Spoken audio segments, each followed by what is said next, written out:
jajjabeeko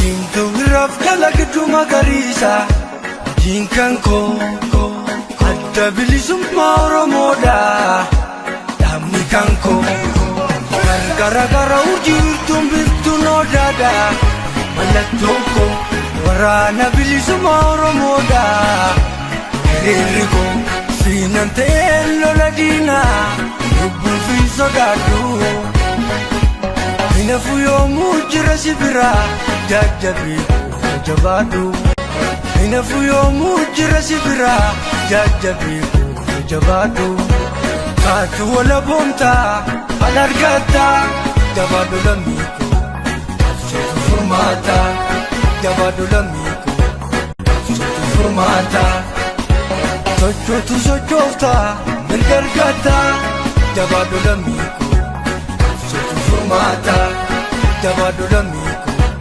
Absuutu furmaataa Kaatu wala boontaa ifa argataa jabaadhu lammiiku Absuutu furmaataa jabaadhu lammiiku Absuutu furmaataa Kaatu wala boontaa mirga argataa jabaadhu lammiiku Absuutu furmaataa jabaadhu lammiiku Absuutu furmaataa Kaatu wala boontaa of na bulchitaa jabaadhu lammiiku Absuutu furmaataa jabaadhu lammiiku Absuutu furmaataa jabaadhu lammiiku Absuutu furmaataa jabaadhu lammiiku Absuutu furmaataa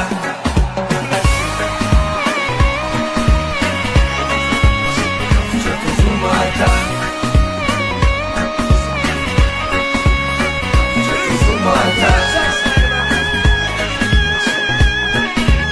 Absuutu furmaataa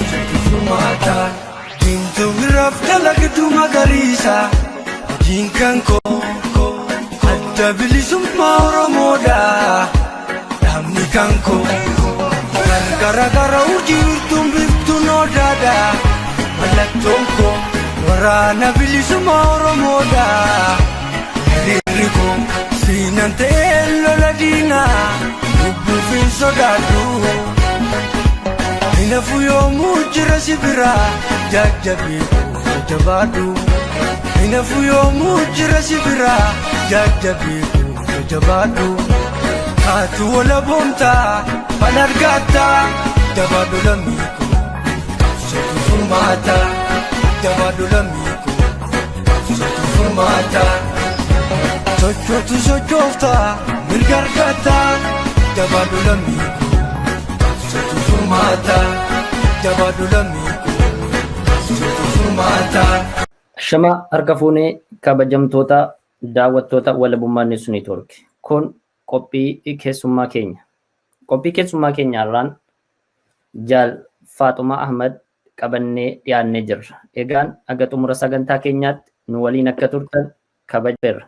Egaan Jaal Faaxumaa Ahmad waamicha keenya kabajanii walabummaa News Network irratti dhimma Oromoof Oromiyaa gaaffiif deebii gabaabaa nu wajjin gochuuf dhiyaachuu keessaniif maqaa daawwattoota walabummaa News Networkiin galatoomaa isiniin jechuun barbaada. Baga nagaan dhuftani. Baga nagaan nu eedan.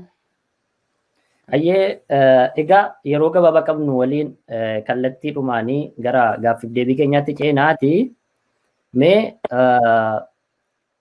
jalqabarraa kaasee egaa qabsoo bilisummaa Oromoo keessatti ga'ee guddaa adda durummaadhaan bahachaa akka turtan beekamaadha. Qabsoon bilisummaa Oromoos bu'aa bayii hedduu keessa darbee shira alagaa fi shira keessoo adda addaa dandamatee guyyaa har'aa ga'ee jira. Har'aan kana biyyi keenya yookaan Oromiyaan daraa hamaa keessummeessaa akka isheen jirtu walumaan argaa jirraati. Mee haala Oromoo yeroo ammaa itti jirtu, Oromoof Oromiyaa itti jirtu akkamiin ibsitu asumarraa eegalluuti? Haalli Oromoo fi Oromiyaan itti jirtu haalli Oromiyaan itti jirtu gartee Oromiyaan mana hidhaa jirti jechuun ni danda'ama. Oromiyaan guutuun hidhamtee jirti. Uummatni keenya immoo walumaa galattuu akka hidhaa keessa jiraniif quban qaba. sirni gartee mootummaa kanaadha nama tokkoo fi nama lamaaf abalu mana hidhaatirraa nu haa bahu abalu mana hidhaatirraa nu haa bahu jedhanii ummatni keenya burjaajii keessa jiran. Immoo ka hidhaa keessa jirtu ummata keenya osoo hin tahin hooggantoota siyaasaatii fi kana fa'aa osoo hin tahin Oromiyaan hidhaa keessa jirti. Ummatninis waan waliin hidhamee gurri duudee jira. If quban qabu waan biraa taasisan jecha. Akka gartee dammaqiinsi gartee ummata keenyaatis akka hin babal'anneef. Muummichi ministeerri waan hedduu taphataa jira jecha qabsoo bilisummaa Oromoo kanarratti. Nama ummata keenyatti gartee ummata biraadhaa unoo qabsoo jajjabdurra jira. Akkuma gartee duraanillee nu gowwoomsanitti ummata Oromootiin abbaa garaatii fi abbaa gadaa maali miti abbaa garaadhaatii fi gartee abbichuu ja'aniiti akka inni gartee akkuma manaama haadha isaadhaa san qabatee haala kanatti jira akkatti gartee bilisa isin baasaa je'ee ummata keenya baay'ee sossobee jira. Yoo yaadattu taate bara lama dura gaafa gartee Baqqalaa Garbaatillee biyya kana dhufe ummatni Oromoo keenya galuun dogongora guutumaan guututti dogongora je'ee walgahii irratti dubbadheetin ture. Maaliifii waraanni bilisummaa Oromoodhaa qabsoo kanaaf murteessaadha. Silaa osoo gartee ummatani burjaajesse Abiyyi ummatani burjaajesse silaa waraanni kun osoo gartee kagalullee taate qawwee isaa qabatee dhuguma gartee muummichi ministeeraa hajaan kun yoo gartee Oromoodhaa fi Oromiyaaf kayaadu taate kadhaabbatees taate dhuguma ilma abbaa gadaa osoo dhugaadhaa ka ta'u taate ummata gartee boombii hoggaatti darban qabatee nuti haaduunu je'ee gartee ummata isaaf du'aa jiru kana silaa wanni inni godhuu qabu waboo hiyya waraanaa wajjiin galaadha. Akka jirtanitti addi bilisummaa Oromoo waraana fi qabatee biyyatti galee waraanni kun gartee poolisii diinaadhaa san ifirraa baasee isaa miti kabaasee qeerroo fi qarree keenyaattu baasee itti meeqaatamiin dhumanii silaasan waraana kana akka gartee dallaatti itti fakkeenya kan akka biyya eegan silaa sadarkaa salphina guddaa kana hundarra Abiyyiin hin ga'u ture. Amaanaa nyaatee salphina mudate jecha waan gartee jechi ummatni gartee Amaaraadhaa kun sadarkaa kanarra gartee yoo sadarkaa kanaan kadeemtu taate akkati ati injifataadhaa ummatuma kana nurraa fixii ummata kana nurraa dhabamsiisii. Ammas muummichi ministeeraa wanni sodaatuu fi Amaarri wanni sodaatu biyya san keessaa waraana adda bilisummaa Oromootii fi dhaaba adda bilisummaa Oromoo kana. Maaliifii addi bilisummaa Oromoodhaa akeekaa fi kaayyoon isaadhaa durirraa jijjiiramee hin beeku. Ummatichi garuutu ummatichi itti jijjiirama. Amma fakkiidhaa qabsoon gartee qabsawaan duraaniidhaa ka jiran qabsoon san ummata qabdi laalu waraanni duraaniidhaa sin ummata duuberraa qabdi ummata summin hin seenin. Ummatni sun yoo gartee if duuba deebi'anillee ummatni isaadhaa san isa hin kennu. Ammaan tan ammoo dhiifama haasaa keessan asitti walitti qabdanii gaaffii kottaanu keessatti gatiin qabuufanii asirratti siin qabuuf dirqame mee seensumaa fi haalli Oromoon itti jirtu jennaan dubbiin keenya gadhaaban qabu rakkoon Oromoon keessa jiru fuudhee namaan bada mee walumatti qabnee gara fuulduraatti itti deebinaati gaaffii ani qabadhee isin gaafachuuf yaade tokko waluma faana akka nuu deebistanuuf. Bilisummaa Oromoof Oromiyaatiif kan jalqaba hidhannoo isaatii waliin manaa bahe dhaabni adda bilisummaa Oromootii fi waraanni bilisummaa Oromoo waggoottan hedduu qabsoorra jira. Har'allee qabsoorra jira. Garuu qabsoon dhaabni kun godhe yookiin jaarmiyaan kun gochaa ture kallattii hedduudhaan bu'aa gurguddaa argamsiisaa har'a gaheera. Qeerroon har'aa bu'aa qabsoo adda bilisummaa Oromooti. Maaliifi abbaan fedhe har'a ka'ee ani abbaa qeerrooti obboleessa qeerrooti haa jedhu maleessaati jalqaba akeeka yookiin kaayyoo adda bilisummaa Oromoo keessaa dhaloota qaroo waan ta'eef isa kana asumaan deebisuu ni dandeenya. Mee jalqaba hin dabarruuti hundeeffama hin dhannu 1991 Oromoo cabsani malaan. Waraana bilisummaa Oromoo kumaatamaan akka fixan seenaa irraa ni dubbifna, ni dhageenya. Mee qabatamaadhaan gochi 1991 raawwate maali? Ka 2018 wajjin garaagarummaan isaatii fi tokkummaan isaa maali? Maaliif immoo jaarmiyaan kunis ta'e hawaasni Oromoo maaliif 91 irraa barachuu dadhabe moo karaa addaatiin dhufaniiti kan amma salphina kanaaf Oromoo ga'anii kanarraa kaanuti? Amma fakkiidhaaf sanni mudate osoo waraanni keenya qabsaawaa jiruutu osoo waraana sanitti illee gartee nuti illee hirmaanne osoo qabsaa'aa jiruutu akkuma har'aan tanatti gaafa sanii waraanni TPLF fi OPDOnis akkuma bitamtee keessa jirti waraanni TPLF fi waraanni gartee hayyuu duree ummatni jaamee yaamamu akka leencollataatii fi namootni gariin ni jiranii akka gartee saayina gooneeti waliif gartee nutis biyya teessan isiniif saayina gooneeti nutis biyya teenya fudhannee akkasitti walii galteedhaan qabsooneeti boodarratti gartee namuutu gartee bilisummaa fi dhuunfataa jedhaniiti chaartara eegalan. Amma yeroo san keessatti dhugumatti ummatni kun amanamaadhaa miti an mataan kiyya waraana keessan ture. Waraanni nuti keessa waraanni nan keessa ture garuutu waraana chaartara mooraa mootummaa coomsaa sanitti galee osoo hin tahin waraana daaroo billiqaatii fi daaroo abboonnaa waraana sani jecha waraanni hangi tokko gartee irraa afne fincila gartee hin qabanii duraan gartee akkatti waliin sadarkaa kana geenya jennee khaaneeti ammasiinis deebi'aniiti sila hayyu duree hajaaman warri akka gartee leencollataadhaa kunfaan chaartara kana gartee walii galtee uumuudhaaf diinaa wajjin nuti gartee qawwee lafa keessisanii ummata akka jirutti qawwee lafa keessisanii sanis gartee ummatuma gartee waraanuma keessa jirutu godhe jecha jaraa wajjin waliif ga'ee mootummaa coomsaatii wajjin.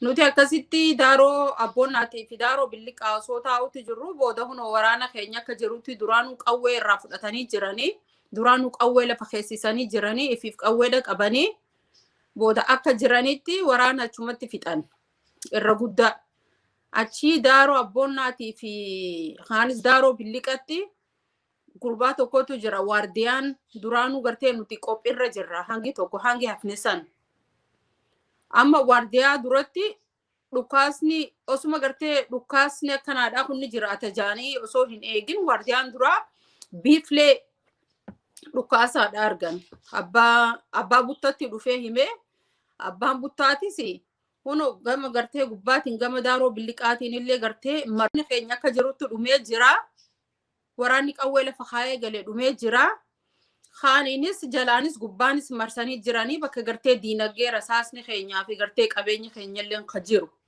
lafa san baadiyyaadha gartee lafa godhanne jechaadha bishaan guddaa bakka bishaan sadeen gartee itti walitti dhufu amma achiin dhukaasa walitti bannee hedduu gartee nama sila hedduudha nama irraa miine isaan gartee qabeenya saamuudhaaf deeman waan akka kaznaatii fi kana gartee qawwee isaan jaalaan akkatti gafoon qolchaadhaa deeman kana fonqolchaadhaa deemanii nuti gartee akkuma waraana adda bilisummaa Oromoodhaa hammaan tanaadhaa kana akkasumatti duraanuu waan battala qabannee ifin darbinee battala qabanneet jirra jecha hundinuu waardiyaan bakka jirtuun ummata hanga gubbaa saniin dhufe akkuma jirutti ni fixne achi osoo jennuutu gubbarraan naannawanii namni biyya keessa beeku dhugumatti Tigree waan takkallee nu gootu turte osoo isii qofa kataatu taate hunoonin beekaasiini hunoo karaan kanaanii jaaniti gurbaan beertoo jaamu tokko warra baddeessaati inni faranjiidha inni nama adiidha nama ingilish natti fakkaata afaan oromootillee hedduu hin beeku waraana keenya keessa jira yeroo san keessatti namni hedduun nama hedduutu waraana keenya kana keessa sesseena way ana jecha kilaash isaadhaa fudhatee osoo fiiguutu booda inni karaa inni kutee dhabame waan yaadadhu Raabeertoo jaanu warra baddeessaati inni achumatti guddate achi osoo deemnuutu osuma gartee daggala kana kaanii fi kaan keessa addaan faffacaanee yeroo isaan gartee kaznaa fi kana fakkatti qawweedhaan akkatti fonqolchaadhaa deeman bakka walitti dhufnetti Telegraama isaanii yeroo irraa gartee xalafnu huno amsoola maratanii gamanaan deemu jiranii huno akkatti koottaa jaaniiti gartee wal arrabsaadhaa namni afaan beekun. Osoo deemnuutu achiin xirroo waraanni keenyas wanni fixatee. Kophee fi kana sun qabu waan takka illee hin qabu mee waraana kanaaf gartee meeshaa kophee fi kana faa binna bakka magaalaan itti ta'ee ja'anii osoo deemnuutu achi waraanni gartee duraanuu mucaa qallichi tokko warra takastaa ja'ama takastaa tashoomaa ja'ama inni sun isaatu waraana dursaa deema inni sun fuudhee akka jirutti gartee bakka waraanni keenya jirutti waraana nutti fide achi waraana keessantu isin barbaadaati koottaadha waraana keessantu huno bakka kana jirra jaanii cibirraan isinirraan cibirraan addaati koottaadha asitti wal qunnamnaa jennaan nuti lakki waraanni keenya halkan wala hin barbaadu isaanis bakkuma jiraatanii hoggaa jennu ganama gama bariisaadha dhukaasa banan isaan yeroo dhukaasa bananii keenyas gartee dhukaasa banee walitti bannee osoo gartee xirroo mataa gubbatti osoo wal dhoynu nama 45 kata'u isaanirraa dhumee nutis waan marfamnee jirruuf nama 25tu dhumee abbaan cibirraa keenya isin ammaan tana nuti ni hafna jettanii hin yaadinaadhaa hin hafnu wanni isin gootan buttaan bakka jirtanitti sayilitti miila keessan akkatti walitti deebisaadha mataa keessan gama diinaa garagalchaadha sani gartee dhahaa hanga gartee rasaasni keessaa dhumutti dhahaa rasaasni keessan yeroo dhume immoo takkitti keessatti hambifadhaadha takkitti jirtu saniin waraanni keenya kaanis dhumee jira ka gartee chaartara seeneesi kana boodaan abdiin teenya diina dhabamsiisneetuma dhabamsiisuudha qabnaa ifdhaadhaa nuunjaan amma boombii fi kana faa hunda nurratti darbaniiti intalti takka namatti turte Faaxuma tajaani boombiin kun akkatti lafaa fuudheeti muka gaggabaabaa mayru kana gubbaa akkatti kaa'e achi gartee nu hunda keessa facaatee ammaan tana huno anaula nu hunda keessa akkatti boombii fi kun hundi nu gartee faca'eeti san booda faayinaalii yeroo waraanni hundi gartee sanuma guutanii yeroo ifa ajjeesan hanqaata hadhan barbaada hoggaan jaqaataa bakka dhabe biyyeen ijatti na naqamte achi intalti takka fiidee isin duddarra na dhaabbattee amma harka kenni naan jette lakki harkan kennu jeenaanis nutis barakuma keessanitti oromumaaf qabsaa'utti jirraa jette narratti utaaltee hoggaa narra baatee gartee duddarra fuutee qawween harkaa fuute akka gartee ani fin dhoyne harkuun dadhabee achi kaatee ichi matata allaat wayis kasamaa no dubbaalechu jette afaan amaaraati waan afaan amaaraatis beeku ittiin fakkaanne achi gurbaan tokko ammallee waraana keessa jira mucaa Mikaa'el Birqee jaaniini no ammaan tana dhahaadha ajjeesaadha qawwee erga harkaa fuutanii dhahaadha ajjeesaa jennaan mucoon tun joolleedha abbaayisiitu sargoodha abbaayisiitu diina malee kanaaf gartee deemti mucoon tun joolleedha hedduu nama joolleedhaati hin ajjeesina ajee mucaan sun Mikaa'el Birqee ammallee ni jira jan gurbaan sun akkasitti inni sun fuudhee gartee jara kanarraa yoo isi ajjeestan anis nama hanga tokko ajjeesaniin gartee deemee ummata hidhamanii hojii makiinaa takkatti nu guuranii booda galamsoo mana hidhaadha kaanis huursoo dabarsanii achitti hangartee nama hanga tokko wajjin hidhamee warri biyyaatis akkasitti dirmatee dhiifama gaagaruutu dheeresse rakkoon qabu bu'aa bahii qabsootu kana qaba dhuga maal seetanii dhugaa wanti Oromoon keessa darbe gaa baay'ee laalessaadha wanti nuti kana kaafnee fi seenaa kaafnee gaabbii wayitiif osoo hin taane jabina har'aatiif bu'aa qaba jenneeti ammoo wanni kaafnee fi salphinni bara sana nu mudatte ammas lammaffaa dabalatee 2018 qeerroon 1000 itti wareegamee lubbuun nama hedduu itti dhabamee qabsoon Oromoon aarsaa mataa isaatiin fidate gargaarsa nama tokkoon maletti ammas butamee harka diinaa galee maqaa Oromootiin jechuudha. Isuma kanarraa fakkeenya maaliif fudhachuu dadhabe waan jennuudha. Seenaatti kaafnee sagantaa addaa qabannee daawwattoota keenya bu'aa ba'iidhumti qabsaa'onni bilisummaa Oromoo keessa ba'an maali kan jedhuu fi qabsaa'ota waraana bilisummaa Oromoo duraanis namoota biraa dabalannee kan irratti dubbannu ta'a. Maalii fi hawaasni keenya beekuu qaba dararaa uummanni keenya keessa ba'e.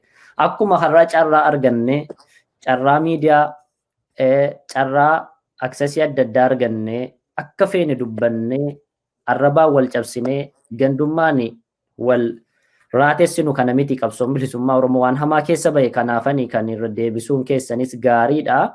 Mee egaa aarsaa gurguddaa kan nu kaffalchiise shira lama akka ta'edha waan amma naa keessanaa kaastan keessaa. Tokko shira keessooti. Shira keessoodha maqaa Oromootiin xaxamu. Lammaffaan shira diinaati.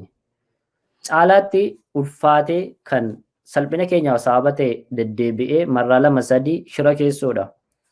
2018 yeroo jijjiirama jedhamee ammas kallattiidhuma haala wal fakkaataadhaan kallattiin ittiin Oromoo goomsan kanuma 91 sana fakkaata. Yeroo sanatti maaliif hawaasa Oromootiif waan kana ibsuun yaalameera? Maaliif wanti kana kaasee fi anamma hin beeku ta'uu hin danda'a, natti fakkaachuu danda'a. Isaan jira sana nama baay'ee dogoggorse yeroo sanatti. Namoonni na fakkaatanis jiru kan qabsoo kana keessatti aarsaa 91 sana keessa hin jirre kan dhageettiidhaan itti amannu jechaadha. Mee isinii gabaabaadhumatti uummata hubachiisuuf shira 91-2018 sana akka irra hin deebine wanti gootan jira yeroo sana. Maaltu immoo akka wanti kun lammaffaarra deebi'u taasise waan jedhu irraa meenuu kaasa. Lammaffaa tahuu taasise. An akkanatti fakkaatutti jecha nama mataa xiyyaawwanni gartee akka dhaabicha ammaan tana muummicha ministeeraatiif kana jalatti takka walitti baquu takka badhaadhina gosa hundatti fidanii babbareechanii gartee haa uummata soban. An akka xiyyaatti takka itti hin ida'amnes itti hin amannes. Maaliif waan duraan gartee narra ga'eessan kajiile hin qubatu jaanii namni ammas anjiila sanii qabaa hin amanu oppiidiyoo. Ammas iddumattu gartee waan bira dabre gurbaa gabra masqal jaan tokkotu maal jee seete. Ummatni oppiidiyoo jechuun naan jee gurbaa oppiidiyoo tokkotu bira jira. Ummata oppiidiyoo kana ummanni Oromoo yoo ka itti amanu taate kufee jee. Akkamitti jennaan nuti ummata oppiidiyoodhaa kana waan afaan hin beeyneef jecha akka afaan gartee waliif nu galchaniif. Saniif malee ummatni kun ummata beekumsa qabanii miti. Inda jagna inda onaga adallum jee. Akka onagitti gootaa miti. Isaan afaan nuti naafi ati ammaan tana waan waliif hin galleef jecha. Afaan kan gartee nu iddoo akka haasaaniif malee yeroo nuti afaan waliif galle booda yeroo nuti afaan baranne isaaniif nu iddoodhaa bahanii jee. Himanii jiran jecha dubbii hin dhoysanii osoo sanhinuu hin gahini amma lammaffaa kun akka nu itti deebi'e gaafa Oromoo liidarshiippii jaanii Atlaantatti gaafa ta'isan yoo yaadatte gaafa sanii hedduu gartee ummatumti keenya akka addi bilisummaa Oromoodhaa kun akka shiftatti ilaalan. Keenyaatu maal godhan seete? Ummatni kun shiftaadha. Ummatni kun qawwee lafa hin kaa'u. Qawwee ifiifuu gartee takka mootummaa 90 takkatti nu harkaa gartee facaatee dhumtee waraana meeqa gootota meeqa itti dhabnee warra akka gartee yaadataa barii soofaa. Nama gartee diinni hin ajjeesina jagnaadha inni hin ajjeesinaadhaati harkaan qaqqabaa jaan gartee namoota meeqa gartee itti dhabnee qawwe samboodaan ka itti horre amma ummatumti keenya ummata diina biraa osoo hin tahin meebi afaan keenyallee beekuun ni mala ummatni oona kun shiftaadha jaan ummatni oona kun shiftaadha ammallee osoo isaan qawwee lafa kaanii karaa gartee nagaatiin kadeeman taate amma jaaniti gaafa leadershipii Oromoo leadershipii jaansan asirratti ani iskeel gabbisaan faan gaafa Jawaarfaan dhufan amma taan kiyya iskeelittis namootni tokko sas keessanii jiran itti dubbadheetiin waraanni kun galuun sablina gartee sablina tabaatu sablina hamaatu nu mudatu ta'an jedhu no iskee lammaan kana dhaggeeffachuutti jira. Lakkisaa waan akkanaa kana itti hin seeninaadhaan jeen namoota bakka hundarraa dhufe.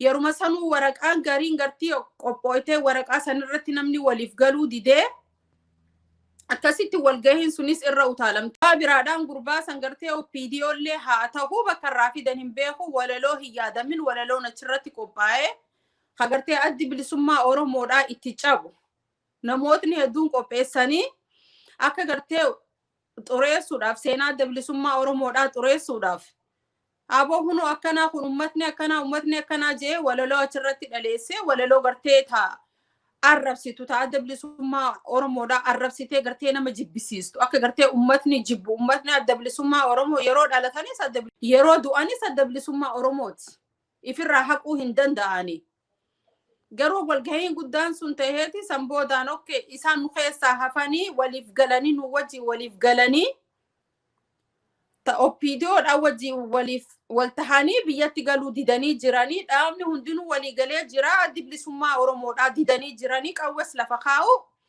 didanii jiranii jaanii dubbatan. Okay, scale gabbisaatiinis hin jarjarin jee inni har'aan tana nama jiru hin jarjarina. Ansiini wal argee gaafa san beekan gulummaatillee ni jira.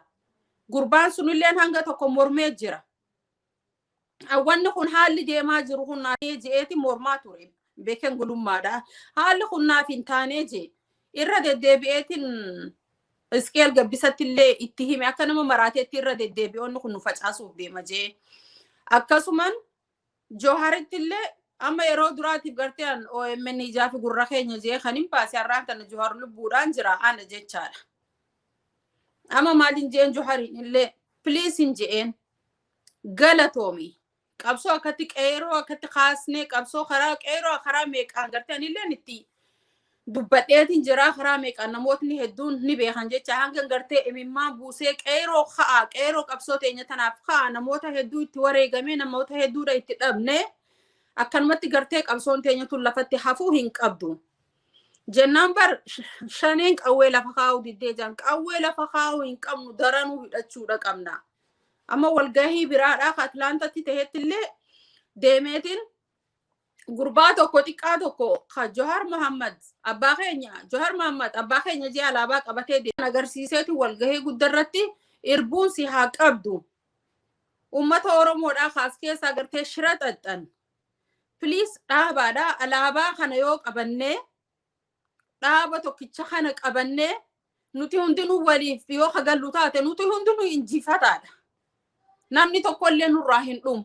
An Atlaantaa Ameerikaa keessatti an citizen Ameerikaati. Amata 20 hagoof nama biyya kanaati waan biyyaatirraa illee waan takkallee hin barbaadu. Garuu akka ummatni kiyya hin dhumne ummanni achi jiru san osoon garteen achi jiraadhu kataate hiruma akka isaanii santu na mudataa jechuutu na buta. Ammas jaallan gartee nu bira qaqqaalii nu bira wareegaman goototuma akka gartee ammaan tana hayyu duree keenya ka jiranii kan warreen akka gartee jaalsanyii jaal golicha dheengee jaal marroodha jaallan hedduu dhagaa sii lakkaa'ee siif hin fixu akkasumatti gartee jaallan qaqqaalii hedduu obboleeyyan hanga gahuutti hanga eessuma gahuutti kan nu biraa hafan san gartee yoo ati kufte sinkaasa kuftu na khaasi gartee yoo ati kufte sinkaasa yooni nan kufe na khaasi qawwee khiyya qabaduuti anarraan tarkaanfadhuuti diinatti deemnuti barcumaa fi miti kadeemnu ummata keenya bilisa baasuu fi jaallan jansan ni yaadadha jechaadha. Please jeetiin akkasumatti akkuma nan jeetti osoo warra diasporaas keessatti teekisti godhee dura dhaabbadhu Atlaantaa kana keessatti please dhaaba kana hin xureessinaa jee waraana keenya hin xureessinaa osoo hin jedhu booda hunoo akkasumatti bar waraanni walii galanii jiranii yoo hagartee yoo walii galanii qawwee lafa kaa'anii ummatni adda bilisummaa Oromoodhaa kun gartee biyyatti gartee ilma abbaa gadaati gurbaan kun yoo isatti ka hin dabalamne taate hedduutu ragaa ummatni illee hedduu isaan jibbuudhaaf jiraataa ja'an. Okay, anammallee natti hin mul'atu. Namichi kun ilma abbaa gadaa osoo hin ta'in ilma abbaa garaati. OPDO duraanuu we're against each other. gartee ati ammaan tana qawwee nama gartee diina sitti deemu gartee an qawwee isa inni gartee ati qawwee lafa kaayete an qawwee kiyya harkatti hin qabaddaa jee nama sitti deemu isnaaf feer ammallee wanni kun naaf hin ta'uu jennaan Jaal Daawud dura dhaabbate amma namootni hedduun maal jedhanii laashanee kana laashanee jaarsa kana laal shanee ingartuu ammas laa qawwee lafa kaa'uudhaaf hin deemu didee jira jennaan hedduu Jaal Daawud ni rakkisan ni cinqan ni rakkisan hedduu waraana adda bilisummaa Oromootii fi warra gartee adda bilisummaa Oromoodhaa kana kaas keessa jiranii fi bakka hunda bakka bobbahanii fi bakka deemanii fi bakka galan wallaalchisan jecha daasporaanis kana ummata shanee gargaaramuu hin qabdanii isin madii dhaabbachuu hin qabnu xiqqoo boodaan ni kuftanii abiyyaa lafa qabatu malee ni kuftanii ja'anii hanga gartee takkatti hangaruutu nuti niira lama cabxuu waan takka kanarraa haa argannu hin jiru ammata jedheetiin bakka guddaan poozishina guddaa abbaleen fin dhaadu poozishina guddaadhaan gartee as keessatti hojjedha jecha garuutu ummatan kalee biraa dhufeoo ummata kaleessa kufeoo osuman jee aduuti hayyee Jaal Daawud okkee harki sadaffaadha erga ummatni Oromoo gartee qawwee qabadhee deemuu kiyya kana jibbe jara kana hin amanu harki sadaffaanu iddoo haa galuu jennaan harkadhaan ammaan tana laalammallee harka sadaffaa jaalaa lammallee laa silxaana kana laal umrii kanaan gad lakkisuu hin fedhu jaan immoo dhugumatti yoo kaas deebnu taate jaallan hedduun Jaal Abdii Raggaasaadha umrii xiqqatti waraana kanatti ida'ame jaallan hedduun Jaal Daawud illee gaafa inni biyya kana dhufu nin beeka jecha xiqqaa utaalee gartee gaafa walgahiidhaa dhufee shaggooyyee utaalee sirbee utaalu kana jecha jaallan kun as fudhadhuuti ammasiinis Joohar Burjaa jessanii karaa gartee akkanuma isaaf yaadee godhanii gamana oofanii gamas oofanii aboo ati bar ilma abbaa gadaatii wajjin ati ilma abbaa gadaatii ja'anii nama Joohar biyya kana keessatti nama gartee biyya Ameerikaadhaa jira sitizinaasiitii carraaqatee jiraachuu ni danda'a. Wanni tokko Oromoon ka beekuu qabdu it's big point. Joohar nama akkamii ture asitti nama biyya Ameerikaadhaa jiru gartee nama refuujii ta'ee biyya kana gartee irkannaa gaafachuutti jiru miti. Citizena biyya kanaati jechaadha. Inninis akkanan itti yaadutti quuqama san fudhateet no ummanna hiyya osoo akkatti gartee rakkachaa jiru an biyya kana keessa akkamittiin jiraadha je'ee ka'ee qabsoo kana itti mudde yeroo inni itti muddu harka dhahaniitii fi immoo bakkuma waboon baddu kana ja'anii deeman bakkuma waboon kun baduudha qabaa ja'anii kun gartee wanni Joohar quba qabuu fi wanni ummatni diasporaan adda addaadhaa gama duubaatiin Abiyyi wajjin wal quba qabaatanii adda jechaadha. Osoo dhuguma gartee Joohar gartee silaar'aan tana Abiyyiin matarra isa kaayyachuu qaba jechaadha silaa. Abiyyi jechuun nama gartee nama harree hoobee galatni isaa marsiif deebisa takkaa dhiitichaa takkaa dhuufuudha jechaadha. Sila yoo inni nama kata'u taate ummatni keenya akkamitti itti amana nama gartee qeeroo danaa kana Abiyyi amananiiti miti qeeroon beeka hiriiran ka Abiyyi jala hiriiran Abiyyi amananiiti miti. Okay erga Joohar gartee namicha kana amane gartee dhaaboliin garagaraatti gartee kanuti Oromoodha jennoo gartee deeggaran taate nutis deeggaruu qabnaa janiiti garaa ifiidhaa itti kennanii fakkiidha namni akka gartee michuu seenaadhaaf har'aan tana waan guyyaa har'aan tanaa guyyaa kaleedhaa keessa jiru inni gartee nama karaa nagahaatiin biyyatti deebi'e nagahaan barbaada jeeti biyyatti deebi'e har'aan tana immoo gaara mul'atarraa fudhatameet rakkoota kalleen qabdu ati nama gartee nama nagahaati garuu maqaan shanee ja'amu duraan waan sitti bu'eef jecha maquma saniif si rakkisaa jirra ja'anii doolara kuma gartee kennaniiti mee baheetuma gartee haa mormatuu inni kun gartee nama nagahaati an nagahaan hin gartee biyyatiyyatti galee duraanillee hawwisoo waraanaatiin turee jennaan no maqaan nagahaan galii nagahaan galuu baadhu immoo maqaan shanee ja'u sitti bu'ee jira ati dhiini kan keessi shaneedha sanumaafuu hidharraa bahuu hin taatuu jee Abiyyi jee isaatu ummata keenya fixaa jira ammas Abiyyi gartee yoo goota haa ta'u taate yoo ilmaan Oromoo hundaaf dhaamsinan qabu ilmaan Oromootiif yoo taate Abiyyi diina ilmaan Oromooti malee yoo kayaadu taate goota akka gartee jaalmarroodhaa kana qabaachuun yoo inni dhiigaan Oromoo kataatu taate isa boonsaa mee namichi kun gartee inni kun haa jira Lammaa Magarsaatu gartee ana dabarsee mana masaraa mootummaa keessa nagalcheessanitti Oromoo waliif arjaadha yoo Oromoo kataatu taate bakka kanarratti this a big point yoo Oromoo kataatu taate anis akkasumatti jaalmarroo kan takka gootota hedduudha qabnaa hayyoota hedduudha qabnaa isaan kana fuudheeti masaraa keessa galchee kanan boodaan ummatni Amaaraa kuni waan na godhan hin qabani silaa kana boodaan akkasitti gartee akka ummatni Oromoo boombii naa qabatan qabatee natti fiigu gartee itti utaalanii mormaa muraman kun jeeti kabajaa Oromootti godhuu qabasa he supposed to proud of Jalmarro he supposed to proud of Wabo maal me Abiyyi haatu qamu jan daggala keessa ta'anii yoo ummanni Amaaraadha Abiyyi hatu qantaate nuti isaan hin dhiisnu ja'an Joohariif illee akkamitti anaannataa jiran ammaan tana immoo namni gara biraatti namni afaan Oromoodhaa beeku deebi'eeti maal ja'a ummanni kun dhabamuudha qaba ummatni kun gartee akka dhaadheessuudha qabna jaan ummata kana Abiyyi jechuun nama gartee akkasiiti ammasinis ummatni Oromoo wanni beekuu qaban masa goota keenya gartee goota keenya akka du'u fedha goota Oromoo akka du'u fedha immoo ummata Oromoo fixaa ture reefa isaaniidhaa fuudheeti katakkaa dargii masaraa mootummatti hin galchin reefanii awwaalan malee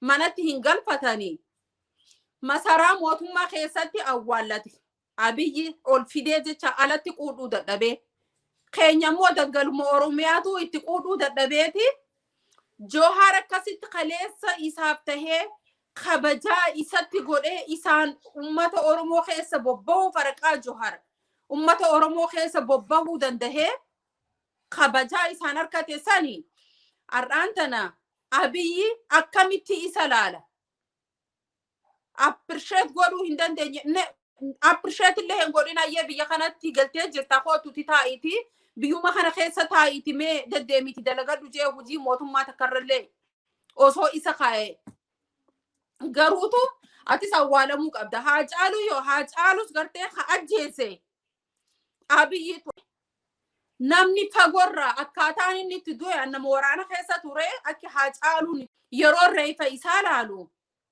haa caalu la qawween kun yeroo nama seenu namni gartee waan waraanaadhaa beeku tokko namni qawween dhahameetis beeku yoo qawweedhaan gartee namni halaalarraa si dhahee bakka fedhe yoo si dhahee qawween kun asiin xiqqaatee seeneeti gama isaan kanaan gama bahu kanaan foon guddaa fuudhee mar'imaan fuudhee akkasitti si facaase jecha takka immoo bahu jeetu gartee yeroo nama biraa gartee nama dhahu nama facaasa garuutu haa caalu waanuma akka isaan jaafi kana gartee waan furga'uuni jiraa miti kanumaan ummata biteetuma maalee ati moo meelaa ati moo maali intalti sun namni kun dhabamuudha qabaa jeeti isa biratti akka jaalmarrooti jaalmarroo artistiidha jechaadha jaalsanyii artistii jaala gartee hayyudurootan keenya artististi jechaadha artistoonni keenya saniin gartee birumaa itti biteete akkasitti dhoysise jecha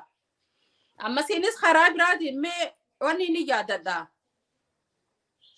gurbaa lafarra harkisiise mee jibbansa gartee hangi oppiidiyoon nin galatoonfadhaan Tigree akka inni itti galatoonfadhu ummatni kun isin dhabamsiisuudhaaf akka isin dhabamsiisanii afaan Amaaraadhaa kan afaan gartee waliif nu galchaniifi malee isaan waan takkallee isinii godhuufi miti jaanii eebbisa addunyaa gosa akkamitti du'e yoon gartee akkasitti du'e bifa sanitti oppiidiyootu ajjeese dabriiti daadhii galaan isaanuma ajjeese daadhii galaan kan jedhamu isaanuma ajjeese daadhii galaan isaantu ajjeese gurbaan Amaaraa tokko dhiyoon tana maal jee Abiyyiin kun jee bara marri isin fedhu nu daran jibbanii arra yoo rifatullee yoo ta'u taate nutu daran rifataafi. Ummata artistii fi abiyyi waada nuuf gale hin guunnee jee. Ummata artistii fi hooggantootaa fi kana isin dura boru dhaabbatu isinirraa fixeetiin biyya gartee nagaha taate ummata isin hin sodaanne wajjin isin tarakkabsiisan hunjee mucaa sana maybe ammaan tan siif erguun hin danda'a ammaan tan gartee torbaan dabre jee. Duuba abiyyiin sobee nutti jibee isaa waan jaalmarroon ajjeefame itti fakkaateeti guyyuma gartee jarri poolistichi jibaan sun labse. Huno wanni jaame hundinuu guutamee jiraarraa tanammee abiyyi biyyitiin nu gallakkisee eessa jira nu sobaa jira malee ja'anii jecha. Wanni kuni fi dubbiin Gabra Masqallaan jeesuun wal fakkaata. Akkuma gartee afaan waliif nu galchanii fi malee simaa baloo jaanii namni baadiyyaa gartee tokko simaa baloo jaan. Sanumaa fi malee mee dubbii arraan tanaa dhaalaani dubbii kaleessa Gabra Masqal jee nuti isaan gartee yeroo nuti waliif gallee nu idduudhaa bahanii nuti wallallataa jee.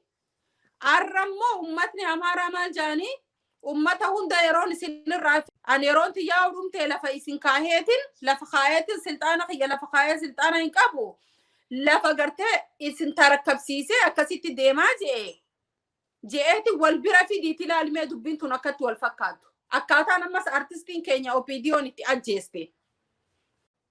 Akka Usmaayyoon itti du'e. Akka gartee artistoonni keenya wanni dhaamsa qaba jecha ajjeesu dura wa'ada waliif galanii nuti maaliif wa'ada nuti diigan ilmaan Oromootti maaliif wa'ada itti diigan wa'ada gartee nafxanyaadhaa arrallee eegaa jira jecha. Dhugaa. Arraantanillee wa'ada. Egaan saatii keenya wajjiniin inni beesin qabee dhiifamaa itti deebinaa amma waan baay'ee kaafne ragaa waan jechuuf deemu tokko fixadhu. Ayyee. Amaara jechuun amma sabaa fi sablammii hedduudha qabna biyya keessa ka afaan Oromoo beekanii fi ka afaan Oromoo hin beeknee fi kana sabaa fi sablammii hedduutu biyya keenya keessa jira. Sabaa fi sablammii kun osoo waan takka hin dubbanne osoo Oromoo hin balaalee dhuganiif Amaarri maaliif gartee Itoophiyaa irratti du'a?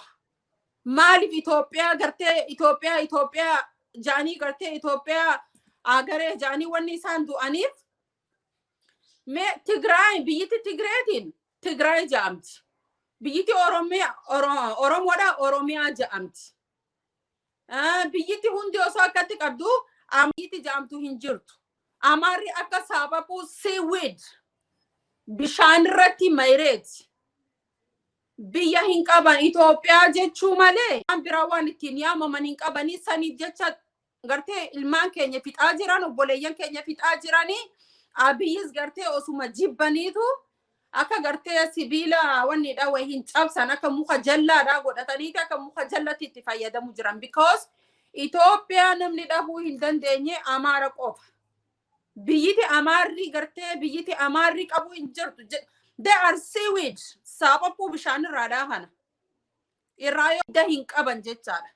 Duraan falaashaa fi kana biyya wanni irraa dhufne ja'an biyya Israa'el irraa dhufne ja'aniiti kana dura qabsoo kana dura falmachuu turanii achi yeroo dhaqan bakka gartee lafa qotanitti fuudhanii uummatni facaasan jechaadha. Kun waan jiru ammaan tana waan gartee uumee akka wanni ja'uu miti. Kanumaafu uummanni biraadhaa sabaa fi sablammootni biraatillee akka ummata Amaaraati wajjin ummatni Amaaraa nama tokkollee hin fedhu.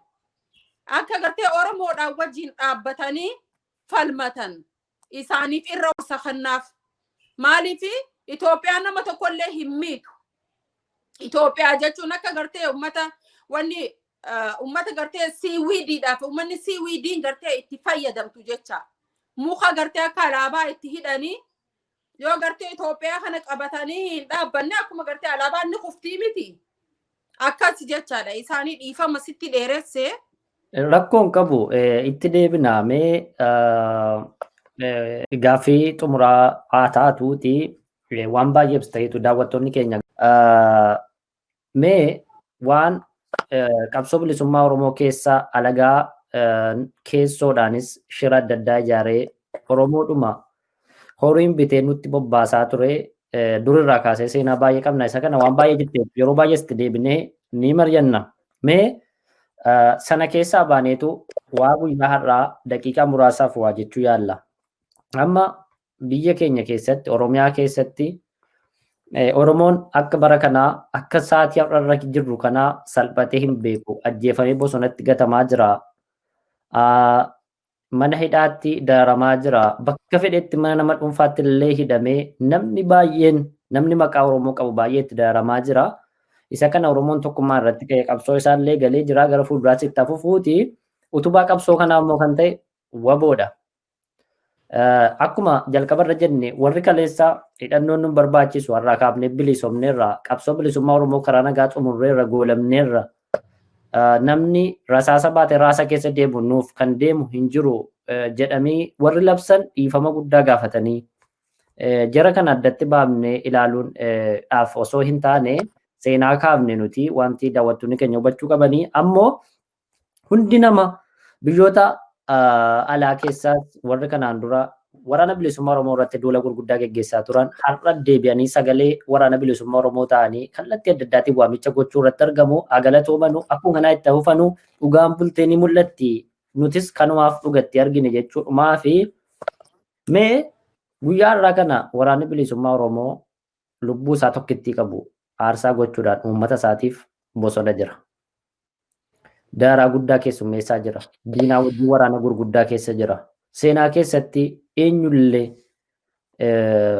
kan ragaa bahuu danda'u waraanni bilisummaa Oromoo baha galixaatti Oromiyaa kutaa hunda keessatti diinaa wajjin waraana guddaarra jira. Yeroo dhiyootti Oromiyaan ni bilisoomsa abdii jedhutu jira. Kanaaf hawaasni keenya biyya alaa kun kallattiidhaan waraana isaa bira dhaabbatee waraana isaa gargaaree hawaasa hubachiisee caasaa waraana bilisummaa Oromoo caasaa uummata keessatti deersuu wal qabee deeggarsa gurguddaa akka godhu gama waraana bilisummaa Oromoo deeggaruutiin hawaasa biyya alaa kanaan dhaamsa waliigalaa dhaamta yoo qabaattan hasumaan dhaamsa waliigalaa akka nu dhaamtanuu fi adde Faatuma. Dhaamsi waliigalaadhaa kan hin qabu namootni hanga irraadhaatillee gartee namootni wantootni dhugaa waraana keenya waboo keenya gargaaree gargaarsaa waan itti amannuuf jecha bira dhaabbachaa jirru ni jirrallee if duuballee hin deebinu warri deeggarsaanis waa hundaanuu bira jirru bira jiraanna maaliif har'aan tana biyyoota addunyaa kana irratti gartee haala gartee teeknooloojii akkuma teeknooloojiin guddattu kanaanii waa hedduutti deemaa jira amma namni tokko kalee tokko gartee namni kalee takka hin qabne kalee kana bitachuudhaaf addunyaa hin baasne hin qaban garuutu waraanni keenya lubbuu isaanii tajijjiirraa hin qabne osoo barcuma hin barbaadin lubbuudhaa tajijjiirraa hin qabne lubbuun keenya dabree takka waraanni gartee deemneeti qabannaa hin jiru akkuma maanta na jaal marroo irraa dhagahaa jirtan kana marroon sirna tahee ammallee gartee yoo ta'u taate yoo marroon kufe marroo biraatu marroon hedduun jira jechaa jira. Waraanni akeekaa fi kaayyoon adda bilisummaa Oromoodhaa yookiin hin jijjiiramu. Kanuma waboon yoo kufe waboon gartee hin dhabamu maaliif maqaan isaadhaa akeekaa fi kaayyoon keenya achuma jira jecha. Ammas waraanni namni keenya wanni hubachuu qabu. Waboon dhaaba tokkollee gartee bakka bu'eetii miti. Waboo jechuun waraana bilisummaa Oromooti. Bilisummaa ummata Oromoo qofaaf dhaabbate. Garuutu kaan akka diinatti osoo ilaalu addi bilisummaa Oromoodhaa kana waan beekuuf jecha waraanni kun waraana bilisummaa Oromooti ja'aniiti fudhatan. Ummatni biraadhaa immoo waraana adda bilisummaa Oromooti ja'aniin. Waraanni bilisummaa Oromoo immoo nuti waraana bilisummaa Oromoo ja'aniitiif beekanii jecha. Kanumaafuu warri itti amannu warri gartee duraanillee gargaaraadhaa jirru ammallee isaanii wajjin jirra. Immoo ammas deebinee warroota gartee hin ifiniif ka ummata warra gartee hin if har'aan tana gartee ifeef kun deebi'ee isaan Oromoodha yoo bakka fedhan dhaqan gartee Oromummaadhaan du'an malee gartee adda bilisummaa Oromoo waan ta'aniif hin du'anii, kafaa waan ta'aniif hin du'anii, OPDO mataa isaatu yoo kataan taate ati gartee yaada shanee qabda jaanii ajjeefaman. Maaliif kun waan itti maxxaneef jecha. Namni hundinuu deebi'ee wal qabatee Oromoon kutaadhaan osoo wal hin addaan walii hin baasne hundinuu gartee waraana keenya maddii dhaabbannee waraana keenya gartee gargaarree lubbuu qaalii gartee isaan gartee nuuf kennan tana nuti maallaqni gartee gabbaanee har'aan tana dalaynee guyyaa tokkoon galchinu kun affeekti nuun godhu hedduu gartee rakkoo takka keessan jiru. Namni hundinuu wal qabatee ati eenyu Oromoodha, ati eenyu Oromoodha, kootu obboleessa kiyya jennee wal qabannee waraana keenya gargaarrachuudha qabnaa. Biyyatti illee gartee yeroo waraanni keenya gartee dheebote yeroo waraanni keenya lolaarra jiru ummatni gartee duubaa ummatni biyyaadha bishaan itti qabee takka aannan itti qabee yoo ofiifillee dhabe akkasitti waraana keenya bira dhaabbachuudha qabnaa. Haala siyaasaadhaan gartee diina akkasitti waraana keenya jabeeffachuudha qabna. Ammas karaa biraatiin kutaan biyya kanaa bar waboo jibbaa, kutaan biyya kanaa waboo jibbaa, kutaan biyya kanaa waboodha, kutaan biyya kanaadha ammoo waboo miti kun diina jechuun hin dandahamu. Diinni bakka kutaa hunda keessa diinni jira.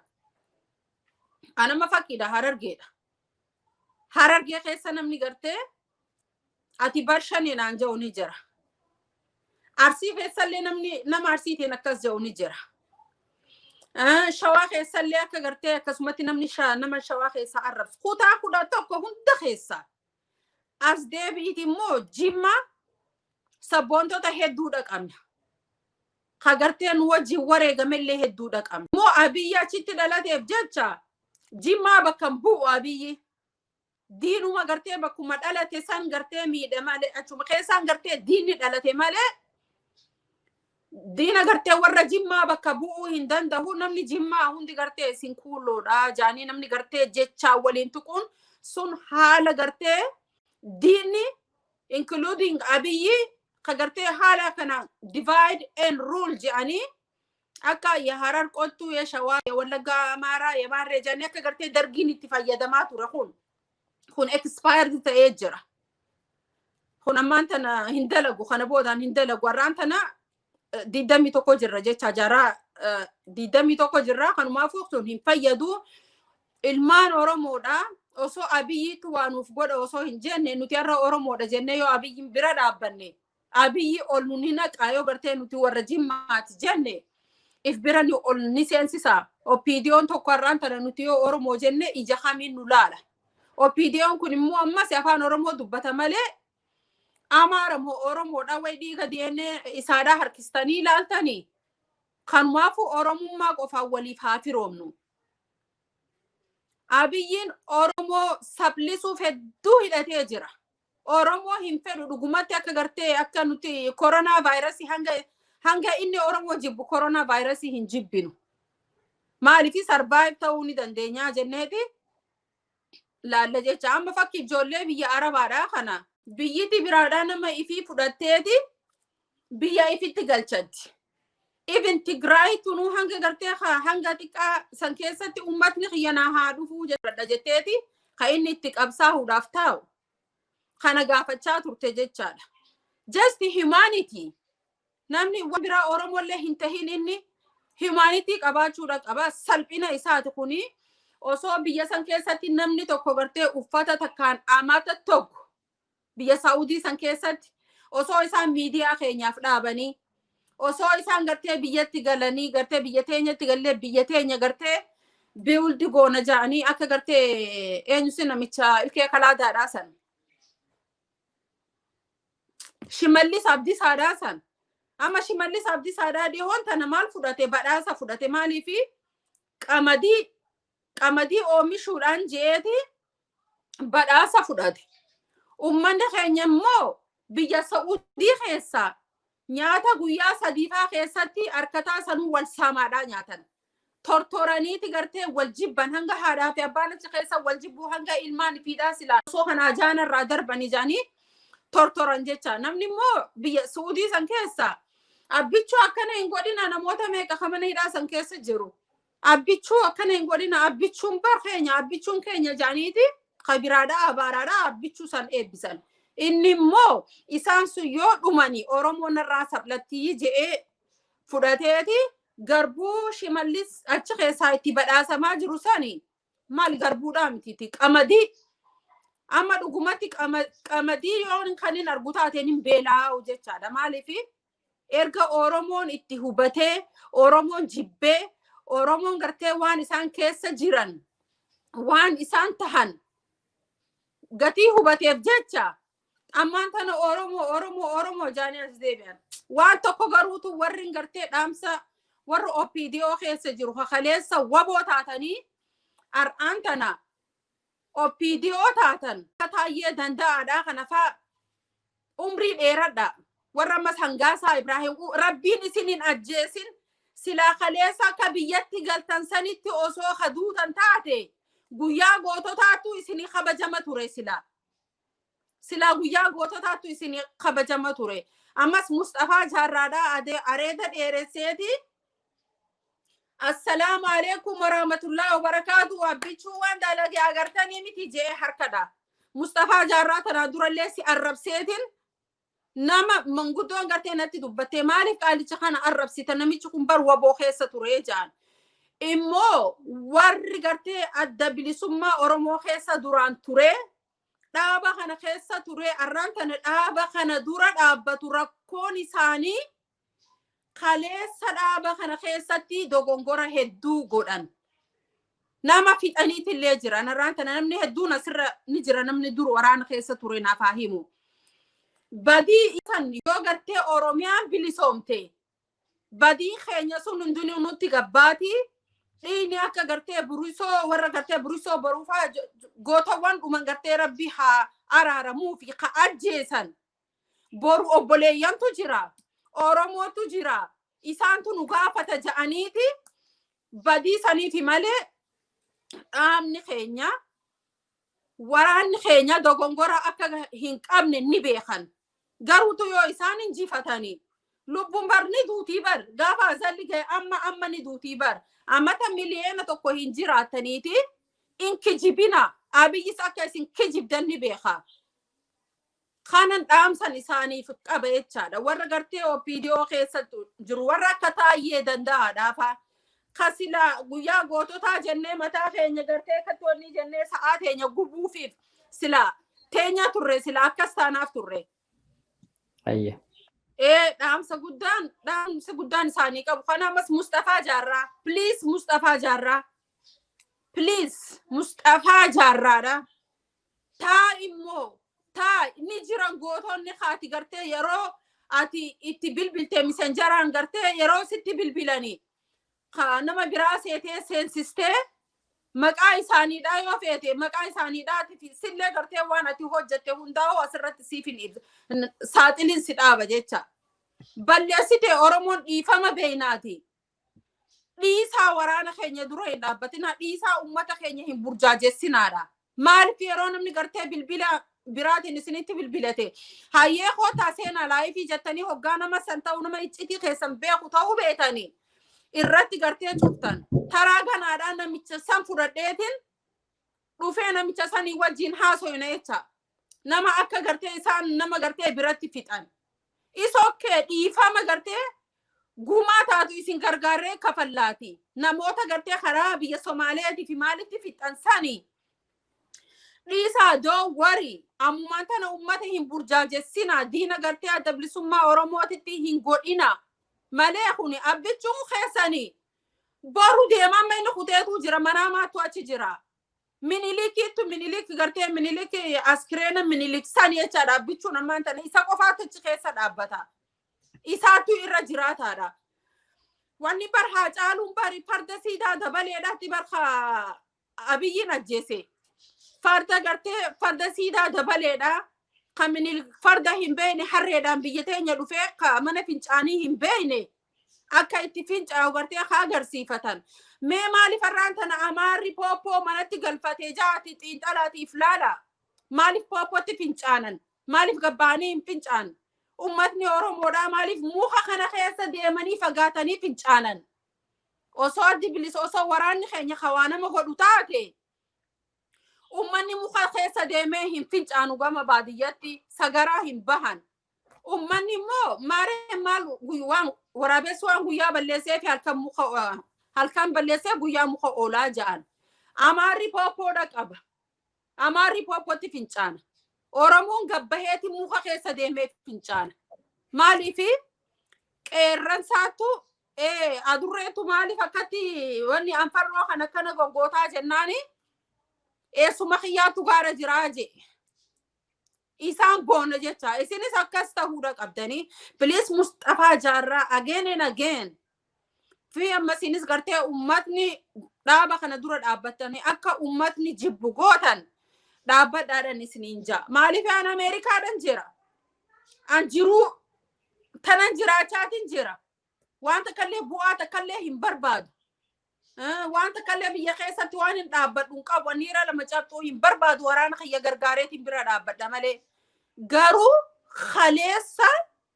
warri khaleessa na biratti kufansan warri arra kufaa jiran ka isaan gartee yeroo isaan gartee beekomsannaa ol jiran daggala keessaa du'uu jiranii ani immoo beekomsa isaanii gadiidhaa osoo hin qabuutin arraan tanas keessatti jiru feemasii jiraadha. Kanaatu natti dhagahame malee niira lama cabxuu ankaaree meetira lafa gartee wanni naakanneetii miti ashaagiree naakanneetii miti. Kanumaafu if eegaadha. Ammas warra irbuu cabsitanii kaleessa gartee egaan qawwee kana qabannee gartee warri aadii hindii nu jatan booru gartee burjaajootanii baddaniiti kaaree meetira lafa isinii kenname san keessaa illee darbamtanii dirrarratti dhumtan akkuma namoota maantana irbuu jechuun first remember irbuutu please. Ifa mana godhaadhaa waan gartee first rate na godhee kun waan dogongorri ilmi namaadhaa hojjetu tokko ammas arraba lama ta'uu fi kijibuun ilmi namaa hojjetu tokko waan na aarsee fi nakkanatti badde malee Mustafaa ati gartee sanaafisii haasawutti jirru ati na aarsiteetii miti garuutu haalli ummatna keenya burjaajessan kuni baay'ee nama gaddisiisa. Hayyee baay'ee galatoomaadha. Ergaa baay'ee uummata Oromootiif qabsaa'ota bilisummaa Oromootiif akkasumas waan fala ta'u waan baay'ee kaafnee irratti mari'annee jirra. Egaan daawwattoota walabummaa News Network sagantaa keenya guyyaa irraaf jenne kanumaan goolamne yeroo biraa dhimma biraa irratti akkasumas seenaa waraana bilisummaa Oromoo guutummaa guututti qabannee kan isiniif dhiyaannu waadaa isiniif galla. Har'aaf kanuma jennee asirratti goolamnaa kanneen waliin turtan baay'ee galatoomaa amma yeroo itti aanutti wal agarrutti yeroo gaarii keessa jiraadhaa galatoomaa isiniin jechuun barbaada. Finfinnee News Network. Finfinnee News Network. Finfinnee News Networkiin aadaa, afaan, aartii fi seenaa Oromoo dagaagsa. sagalee uummataa ta'uun Qabsoo Oromoo daran finiinsuuf miidiyaalee Oromoo karaa adda addaan qabsoo sabichaa utubaa jiran kanneen akka sagalee bilisummaa Oromoo, Gadaa Miidiyaa Neetwoork, Kaayyoo Maltiimiidiyaa, Se'ifan Belbaal, Egeree News Network, Oromiyaa News Network, Voice of Independent Oromiyaa, Walabummaa News Networkii fi Miidiyaa Dhaddacha Oromoo, gaaddisa tokko jalatti gurmeessuun hojii eegaluufi Finfinneen handhuura Oromiyaati. Finfinnee News Networkiin argaa fi dhageettii uummataa ta'uun Bilisummaa fi walabummaa Oromoof Oromiyaaf hojjeta. miidiyaa uummataa Finfinnee News Network deeggaruun sagalee uummataa ta'uun dirqama seenaa habaanu Finfinnee News Network.